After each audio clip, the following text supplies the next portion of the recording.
Here we go. Welcome on this Thursday morning. Let's quickly go over that forecast. Really not a lot to tell you. 40% chance of rain almost daily for the next week. About 72 degrees out there. It's hot. It's muggy. I feel for you football coaches out there in that weather. High temperatures are sticking around 90 for the rest of the week, or upper 80s there. It's the rest of the forecast. Chance of rain every day. All right, let's get it cranking. Let me go to you first, Coach Legg. Disappointing Friday night, man. How do you get over that? Well, I hope we learned a valuable lesson from that. Somebody asked me to compare it. I compared it last year. Well, I was trying to think of a game that I really compared it to, but we all sat and watched Auburn beat Alabama last year because they couldn't Thanks stop. for bringing that up.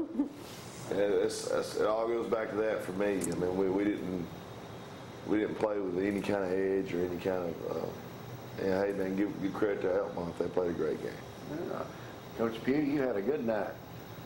Yeah, Shockingly, or is that what you anticipated? Well, not really. I knew we had a pretty good team.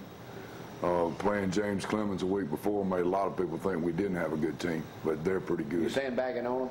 Well, no, they were good. Just to be honest with you, they'll win. Did they beat Athens? Yeah, they'll win a lot of games this year. They got a good football team. But you know, the thing with us is we made a lot of mistakes too that we didn't make Thursday night.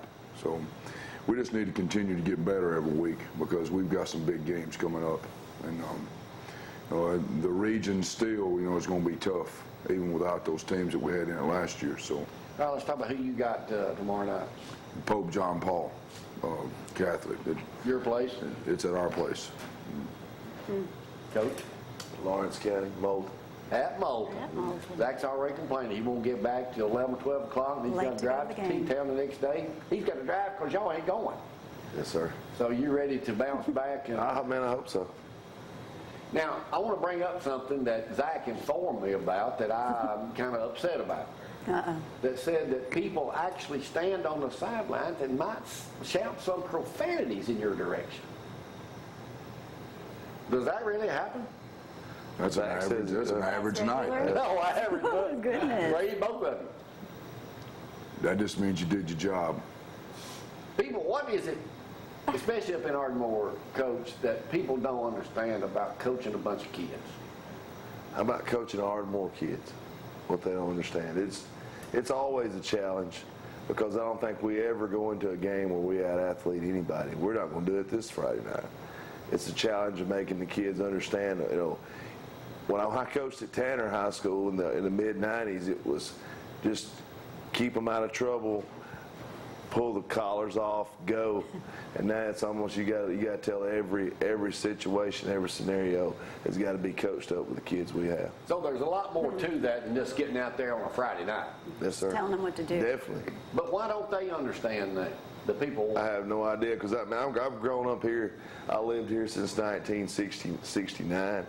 I wasn't alive when Coach Cooper won all those games, but a lot's happened since the early 60s, as we know, as far as football-wise. And, and like I said, it's good people. I mean, I know some of them mean well. And when your kid's involved, I know it's a little bit different situation. I know when, I can go watch kids play softball. I can go watch Shaylee play softball.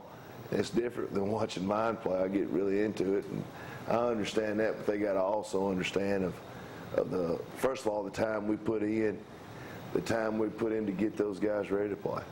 Well, the parents need to show some sportsmanship, too. How does it make you feel? Tell the truth. I mean, tell the truth. To me, it makes me mad because I know how much time I put into it and how long I stay there and what time I leave every night. And I know that nobody's done that in 30 years at Ardmore. So there it is. So if you don't have the talent, you don't have the talent. True. True. You look like you want to say with something what on you that too. You've had your Oh yeah, share of bad too. And to be honest, it's human nature to think that you got your 2 cents worth that you want to put in on everything the coach does. That's human nature. When you take it to the point of cussing across the fence, or cussing at the kids, you've taken it too far. Yes, I And agree. I always tell our police officers to go get that man and get him out of here, or lady, get him out. But okay, that's a good point you just Or brought lady. up. What can they do? Can they remove them? Yes, you can.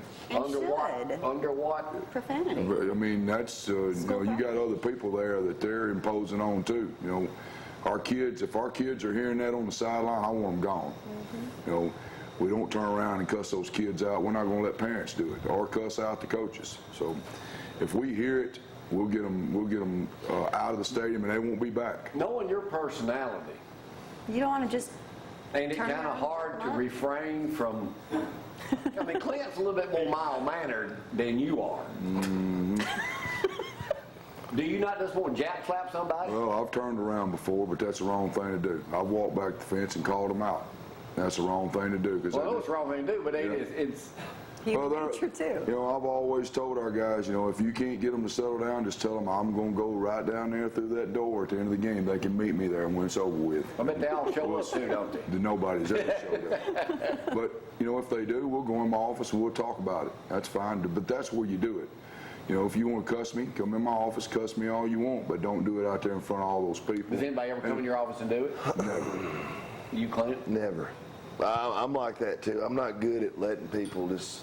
I want to, you want to talk about it, let's talk about it. Don't be sitting there running your mouth. Because, it's that, I mean, to get all those accolades being good, but that one, Negative. 2, 3, 4, 5 negative comments, that's the ones you think about. Right, and human nature. the worst thing about it all is 99.9% of the times their kids are embarrassed by it.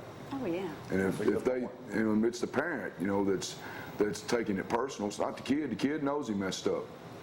He knows when he does wrong. He knows when he does right. But the parents are looking for somebody to take their kids' shortcomings out on.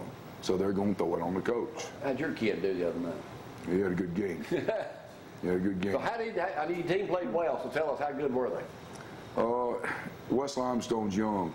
They're down. They're not as good as they were last year, but the thing with me, we executed on both sides of the ball. They were doing some things to hurt us at the first of the game on our defense, and we made a couple of adjustments, and then totally, they didn't do hardly anything in the second half. And offensively, we executed what we wanted to do. We had players making plays, and it's just it makes it good for a coach, for those kids to be able to see that the things you've done and things you've told them have come true on Friday night or Thursday night. So you're feeling good right now? I'm not feeling good because I feel like West Limestone's down. I'm feeling good for our kids because they won, but I know what's coming. And you used to coach at West. I did. Heath Davis, one of your star players. Matter of fact, I saw him yesterday talking about you.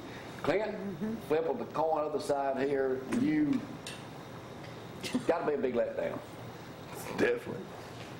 I mean, What didn't you see coming? getting beat.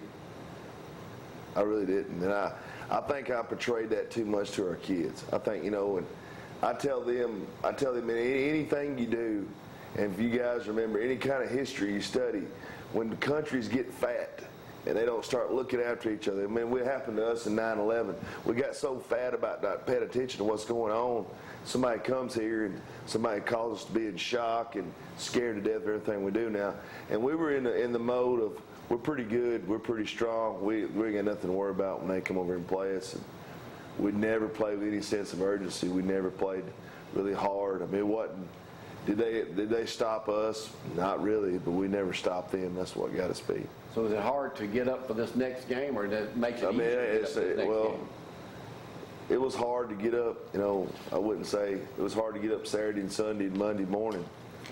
But, you got to move on. You're only as good as your next game. I know you hear that a lot, but, I told them it's not really about winning. It's about getting better. If you get better, you win the plays. You win the quarter, you win the half. And, You just brought up a good point about Coach Cooper. When I had the pleasure of playing against him, they stomped us, by the way, when I played at New Hope. But when I was at did John Bailey's funeral, the eulogy there, back a year ago, and you look at the numbers that are no team in America will ever do those numbers that they had in a 9-game season. Do people still compare that to today with you up there with all the kids have changed, the mentality's changed. Some people want you to, what people don't understand sometimes is you can't treat them like Coach Cooper treated them back in the day. Well, no, Right. they wouldn't be a coach for long. Well, you wouldn't be a coach for long, and they won't.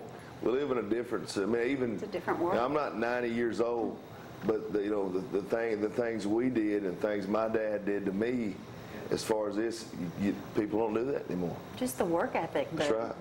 The work ethic, everything. it hurts to lose. You go home tonight because you lost. I can remember losing at Clements and Daddy going, "You better beat me home." And I'd be willing to say there's not that many dads that go, "You better beat me home tonight," since y'all got beat. You need money to go out somewhere, and it's just a different world we live in.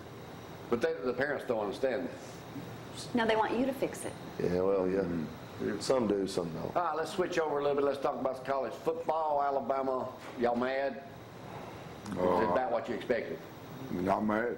It's a win. Matter of fact, our quarterback played twice better than I thought he would play. And then I think Being you. positive. I think you were right. West Virginia's, they were huge up front. They had receivers. They had a real good quarterback. Defensively, they got after Alabama too.